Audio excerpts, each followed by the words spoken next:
Good afternoon, and welcome back to another episode of the Grimaldo Group, where we love helping families create wealth through homeownership. With me today, as usual, is the Juan and only Juan Grimaldo himself. How are you, Juan? Terrific, sir. I'm very excited. How about you? How you doing? I'm doing great because I've been grinding in a good way. For those of you that don't know, Coffee or no, grinding coffee and grinding out in the field. We're out. What's the better term? Out with that's the right word. I was just teasing you because you didn't bring me a coffee earlier. I apologize. I'll get you an extra cup of coffee. I like I like the mug. It says expansive. I love it. It's like Phoenix is expanding. It's a horizon that keeps expanding. And I say that because I've been out there in the field, as I indicated. And when you're out in the field, you're talking to the people. And when I do, and I'm out with buyers, I've been interacting with listing agents, with home builders, and the homes within the $300,000 to the $450,000 price range. Let me take you back just a second right there. So 300 to 350 range. Last year, did you hear that price at all? Were those prices even there? Not really, because they were already above.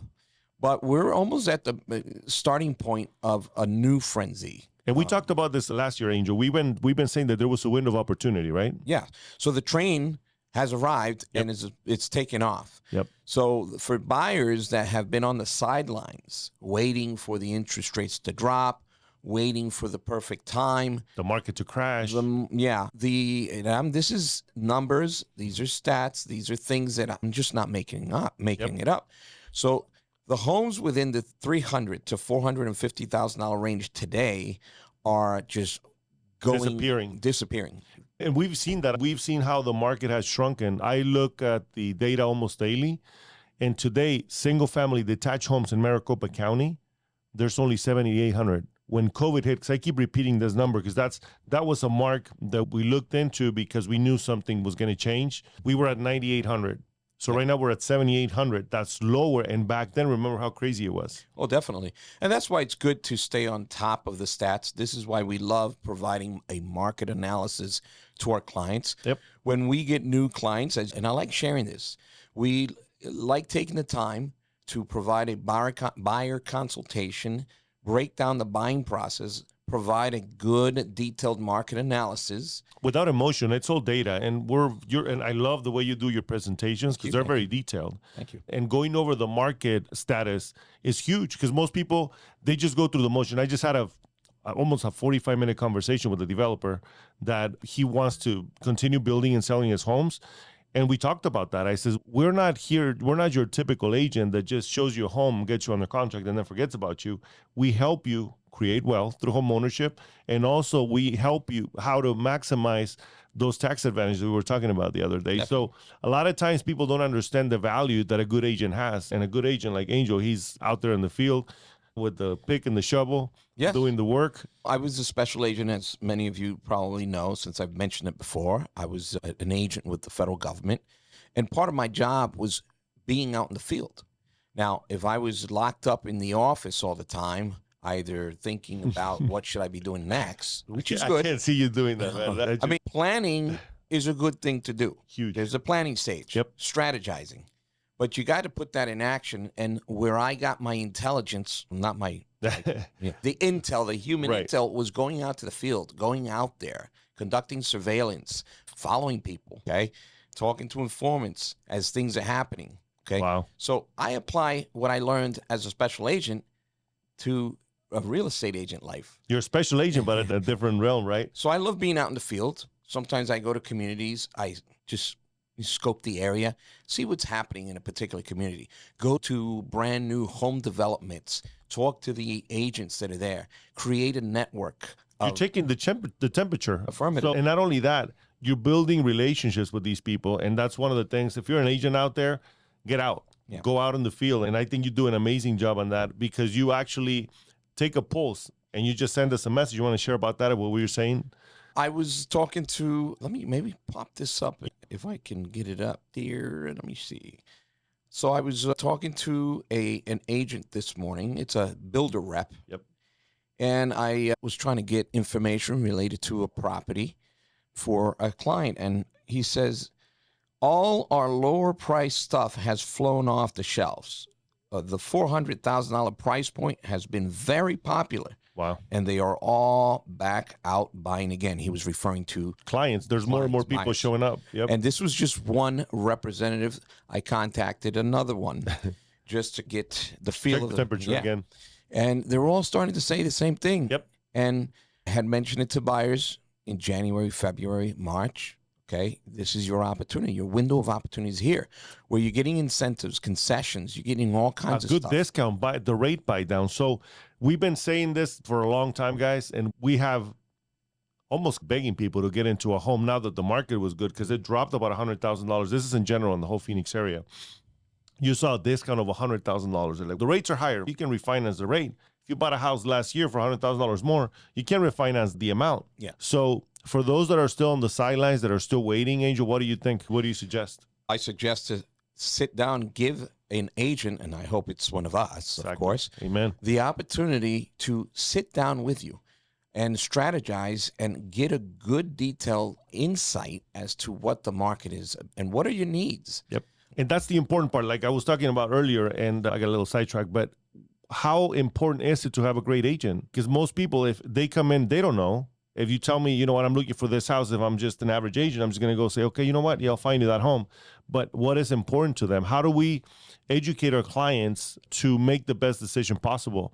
And again, that's what we do. And that's the reason we do these kinds of shows, is so that people are aware of what's happening out there, so that they have an advantage versus other people. Those people that already made the move, they're doing excellent, right? Yeah. And then, you know, when I have a client that comes forward and says, Angel, I want you to help me either sell, for example, I need to sell my house, and they just leave it at that. I like going a little bit further. I like taking the time, sitting down with them and ask them, what is the reason behind the fact that you want to sell? Exactly. I'd like to get the big picture. Yep. And then the information starts coming out. They ponder sometimes. Why do you need to know the rest of why do we want to sell? So I can help you better. Correct. And then when they say, I want to downsize, or I need to transfer, or I need to, because I've helped right now I'm helping a client from Sacramento. I got a listing agent to assist them, a top-rated listing agent, as I am helping that person to purchase a house here. And by working in unison, the lender and the listing agent in California and me here, and we're collectively strategizing and working on behalf of our client, it's making the transition of this person with their family smooth as can be. Exactly. So that's why it's important. And many times we just go in. We had clients that come in that want us to help them find a home. And then because we ask the same question, so are you currently renting? Do you own your home? What's your situation? Well, I sold my home and my agent never did anything, so I need to find a house now. And they're in a pickle now because they're trying to get into a home as soon as possible. Yes. It may not be the home that they could have gotten if the other agent would have done their job into finding out the exact need that they had, right? Yes. So that they can position them in a better position, like you are, right? Yes. You're moving from California, you're moving here. Let's connect all the dots. Let's make that transition as smooth as possible so that when the time comes, you move from one place to the other. We either get a post-possession agreement, pre-possession agreement, and all these terms that you guys don't need to understand because we work for you and we do these things for you. Yep. So it's super important to have someone, like you said all the time, diligent. Yes. And top-rated agent. Yes. To represent you. I like breaking down the process. The terminology that is used in California for real estate is not necessarily the same as here. Yep. Now, the concept is the same. It's just the terms are maybe different. And when you begin to familiarize yourself and you begin to interact with other agents from other states, then you're helping people come and go. We have people that leave Phoenix. We have people that come from afar. It's not the same, like the experience for you. You cannot sell that property in California. You don't know the market, right? So we find a good agent, or not a good agent, a top-rated, great agent that's going to help them sell their home there. And then in the meantime, we are here. We know the area, and Angel scouts the area like crazy. Yes. Which is super important for you to find that right home in the right place. Correct. Now, talking about the direction in which the market seems to be going, again, we started off talking about it seems like the train has arrived to the station and the steam is already building up. It's like basically taken off already. It's taken off. What do you know about the interest rates? I think the rates they're not going to go down as crazy as they were. From what I hear, June, July, they're going to drop a little bit more. But I don't think we're going to see the 3-4% anymore. So why is it that people are out in the market purchasing? Our city is growing like crazy, Angel. There's so many companies moving in. We went to a conference last week, and it's amazing the amount of money that is being poured into our city and our county from all these businesses that are coming into our communities. That Phoenix is on the world map now? It's on the radar. So basically, Phoenix used to be a touristy place for the winter months. They call it snowbirds. People would come here for the cold months and escape from that. But now it's becoming a technology hub, which we have the TSMC, which is a Taiwanese semiconductor company, which is bringing a ton of jobs, high quality jobs. And they also, they mentioned about expanding. So right now they invested about $46 billion, and that's going to continue to grow. And also LG made an announcement. They're bringing their headquarters here. Now, isn't that bringing other companies that support what these larger companies are doing? Exactly. This is an example that I say, okay, so this phone has a lot of components in there. Those semiconductors have components, right? So the people that produce all these other components are going to start popping up in the area. Also, all the warehouses, companies from California are moving here in droves. Yes. And that's bringing in the other distribution hub. From what I heard is we're going to be the biggest distribution center in the Southwest. Okay. So that's happening already in front of our eyes. You see it every time we drive on the 303, which is one of the freeways here that didn't exist about 5 years ago. Now it's packed. Yes. And it's every single time that I drive, there's a new warehouse being popped up and being taken by one of the companies. Now, all these companies, I assume that they do their research and see the value before they start investing billions of dollars. 100%. And one of the things that we want to counteract, and again, I'm not an expert in the matter, but we had experts speak at the convention. He's actually one of the executives for EPCOR, and he's a Canadian person that he says also about Canada bringing in so much investment here. It's crazy. Yeah. So the water issue that has been brought up by many people, it's being thrown out left and right. Well, it's a valid concern. It is. We're in the desert, but we're very well positioned. We use the same amount of water right now than we did back in 1957. Interesting. Yep. So just keep this in mind. All the water that was used to irrigate the crops, it's no longer there. The crops are moving away. So we're using less water now than before, and the water is there. One of the things that might happen is the cost of water may go up because they have to move the water. Yes. However, there's plenty of water. For every subdivision that is built, they have to produce a report guaranteeing 100 years of water. So your communities are pretty safe right now. In this big company that you mentioned, the Taiwanese semiconductor company, it is my understanding that they will be doing the self-filtration using their same water. With the company, the way I understood it, they're going to build a big treatment plant to use the same water. It's insane. One of the things that blew my mind was the fact that, like Intel, the water comes out cleaner than it goes in. So all these companies, they're very efficient. So the water that comes through to the company, that they use a ton of water, it comes out even cleaner when they clean it out. So it's amazing. So rather than agriculture that was consuming more water and not as clean, these high-tech companies are taking into account this just to reduce the negative impact to nature. And waste. And I used to work at a water treatment plant back when the market was bad. I actually worked at a construction company, and I worked on the biggest water treatment plant here in Phoenix. And the amount of water, most of the water gets recycled, and it comes out of the plant 99% clean. Awesome. So that water goes back into the water beds. There's plenty of water underneath that we don't even tap into. Most of the water we get is from the Colorado River. So in reality, I mean, in that regard, we are fine just because people are concerned, and we hear this a lot. One of the first thing is the rates are high. You can refinance if things change. And then the water, we have no control over the water. And the cities are doing an amazing job. All these government entities that are in charge of this, they're doing an incredible job when it comes to being ahead. And our city in every aspect has been very well thought out, and there's great infrastructure. So the planning has been done quite well. Exactly. It's just sometimes, and I don't want to create any commotion, but it's politics. And you attract people with fear. Unfortunately, when you say these things out loud, they come and hurt us, right? Because people really get afraid, they get scared, and before you know it, they pull back. What can you tell me about the rental side of the market? It's so interesting. There's communities. Actually, BlackRock just raised $30.4 billion to go and buy property again, which the last offers I got on some of my listings have been these investors. Incredible. So these investors are going to start making the market even tougher for those first-time home buyers. So again, don't wait, guys. Don't wait to buy real estate. Buy real estate and then wait. Yeah, might as well if there's a need. And I mention this because I have clients that are pre-qualified, have the financial means to purchase in today's market, Okay. but they insist in continuing to pay rent, and they're waiting for the right time. And we've mentioned this before. 100 times. And why do we keep mentioning it is we still see it. Correct. I always say this: it's better for me to continue to say the same thing. We're preaching Exactly to the people out there, and we're trying to hopefully that it sinks in, because you're paying a mortgage no matter what. Yeah. Angel, either you're paying your own mortgage or your landlord's mortgage. And what happens is with rent, every single year your rent is adjustable, like an adjustable. People are afraid of adjustable rate mortgages. They're like, I want a fixed rate.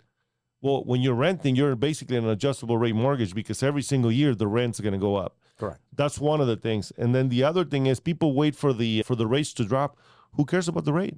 And then I have some clients that have been blessed with having a great rent.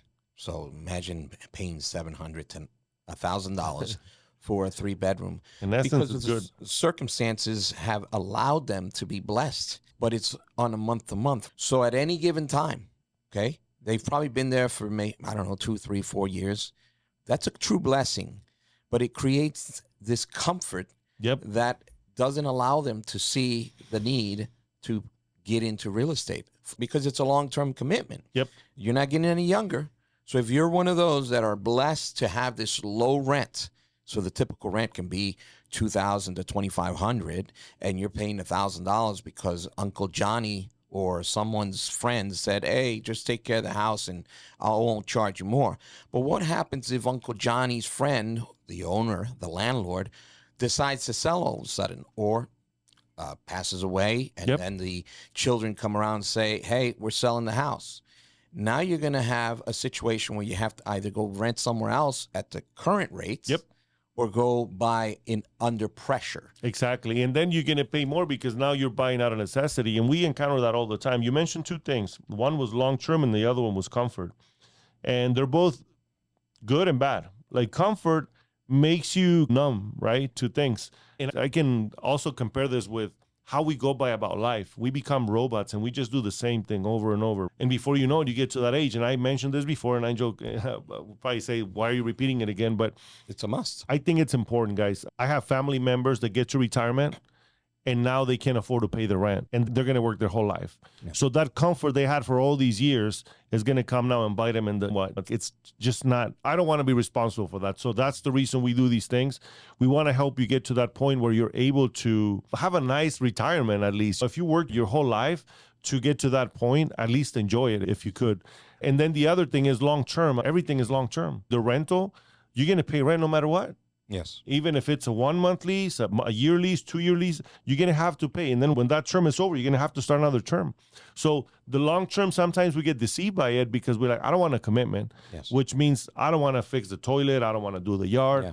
How much is that going to cost you down the road? Yeah. If you look at the numbers, if you bought a house in 2019, 2020, and now you have $150,000 worth of equity. Was that normal? No, it wasn't.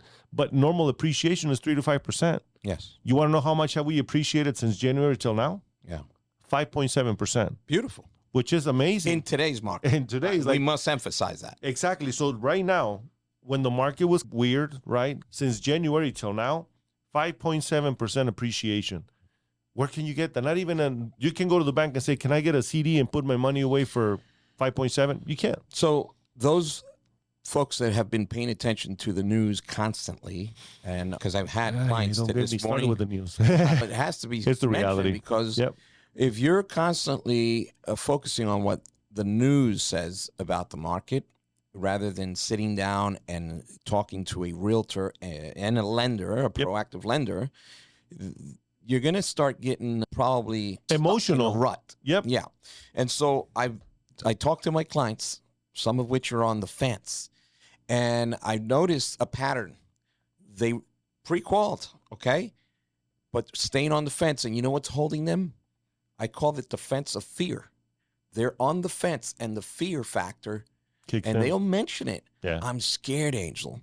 And I says, you have to have a degree of scaredness, if you will. I don't know if that's correct. Fear, because it keeps you alert. Yep. And so you conduct your analysis, you make informed decisions, you consult the right people. Yep. That is preparing to make a decision. But there comes a time where you have to take action, because if you're just pondering, okay, rather than planning and strategizing to put a date, I need to act upon what I'm researching, you can find yourself in a rut of planning forever and never act and lose out on great benefits. So I'm really focusing on people that are already pre-qualified or are financially stable, great FICO score, all kinds of good stuff, perfect situation. And I talk to them and they'll say, I'm scared, Angel. And I continue to talk to them. And sometimes I feel like I'm a life coach somehow. That's part of our job. Yeah, it's part of our job. I guess like a barber. Right. A barber's they're gonna hear all True. kinds of stories. Yep. And once we begin to interact with some of our clients, we start listening to their life stories. There's that bond that, because like I've mentioned before, the Grimaldo Group is just not a real estate agency, okay?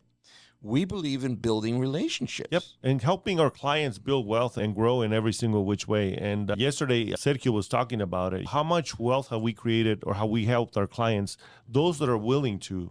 A little story, and I think I mentioned this to you before. Back in 2013, I was showing properties to a couple of Canadian clients. They were looking to buy a vacation home. So I took them to a community where it's actually your neighborhood, Marley Park. Beautiful. And I said, you know what? They have a community pool. They have lots of parks, beautiful place. As I'm showing this home, the tenant of the property we were showing, I just struck a conversation. I said, what are you going to do after the house sells? He said, I'm going to go find another rental. And I'm like, why don't you buy? And she says, I don't know if I'm going to stay here. I'm from Colorado, and I don't know if I like Arizona. I said, you've seen how the price come up. 2011 was the bottom and started picking up. So 13 property values have come up a little bit. And I says, you should look into buying a home. And I said, what do you do? He says, I had an accident. I get disability. Okay. She told me how much she made. She was making a few $1,000s a month. And then she says, well, I said, you can buy a house. You make enough to qualify. And she's on top of that, I got a settlement of $750,000. Lord have mercy. And I said, and where's that money at? She's like, I put it in stocks. And I said, how much you make a year? I'm being nosy, right? And she says, I don't know. Sometimes I take $10,000 out to make ends meet. And I said, before you know it, you're going to run out of money. It so happens that these guys that I was showing properties to, they were investors. They actually own a real estate company. They never told me. They were testing me. And they also had an accounting firm. And part of their success was real estate. They invested in real estate. And I says, you know what? Don't talk to me, because I have a biased opinion about real estate, obviously. Talk to these guys. They'll tell you if what I'm saying is true. But what I would do is I would first buy a home for myself, which is you. Primary home. Exactly. Buy your home so you stop paying rent. She was paying $1,700 a month in rent, Angel. At the time. At the time. This is what, 10 years ago. Yeah. So long story short, she listens to these guys. She says, Juan, you're right. She buys her first house, and then I helped her purchase another 5 homes. Beautiful. She's a millionaire. Yeah. So rather than leaving it in stocks, and I'm not against stocks, okay? I believe you should have your little portfolio rectify. But in this scenario here, she was probably not an expert in stocks. She just left it there maybe because that's what someone... She wasn't an expert in real estate. But what I come in, I help her out. I showed her the way. And like I said, long story short, she's now a millionaire, making about $10,000 a month. Not paying rent, which is, again, that house right now would probably rent for about $3,000. So in reality, it's like $13,000 a month. And she called me, like, Juan, I have so much money in the bank. What do I do? What did you do before? Let's continue on. So in that note, Angel, I think we should talk to our audience about the event we're going to have. So on the 13th of May, we're going to be holding a wealth seminar. Yep. And it's going to primarily focus on helping the first-time home buyers, but anyone out there that is wanting to learn about creating wealth, and real estate is a good way to do that. We're going to have different speakers, correct? Definitely. One of our clients, who's a vet, owns several rental properties, and he's got a job, and he's been investing little by little. So we'll show you how easy it is to start creating real wealth, so that when you get to that point of retirement, you don't only rely on your pension and then your Social Security, but you also have some extra income so you can go to the beach and have a cold one. Now, does extra money ever hurt? No. Is it bad to have extra money? Because if you have a pension and you have money coming in from who knows where, but you've also can complement it with additional funds, it doesn't hurt.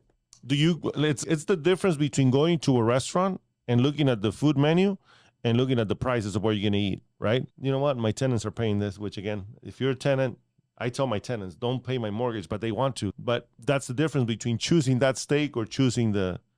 Going back to the seminar, so it's from 10 a.m., 1 p.m., And we're going to have tacos afterwards. and that is located, that's going to be at the KW. It's going to be at our Goodyear office. Click on the link for more details. We're going to leave the information here for you guys to register. Bring a friend or 2 or 3 or 4. Again, our goal is not to just keep our knowledge, because I see that a lot. People know something, they don't want to share it. We want to share everything we know. We want to be part of your growth. We want to help you guys achieve your goals.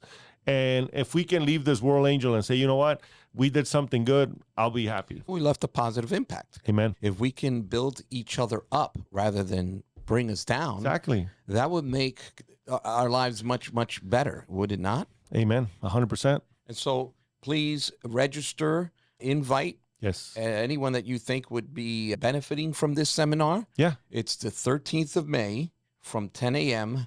to 1 p.m. and there is going to be tacos, you said. Exactly. That's the most important part. Well, not the most, but one of the most important. Probably some other fixings too. These seminars tend to bring donuts and stuff like that. Some surprises there too. Yeah. Some. Well, I think there's going to be, is there going to be a raffle or something? There will be a raffle. Yeah. Yeah. So You're going to have some gift cards and yeah, it's going to be fun, guys. So come on over, join us, and we love to share what we know and share other success stories with you guys. Awesome. Anything else before we close? That's it. Thank you so much. Thanks for joining us. We hope you have an amazing day. Take care. God bless.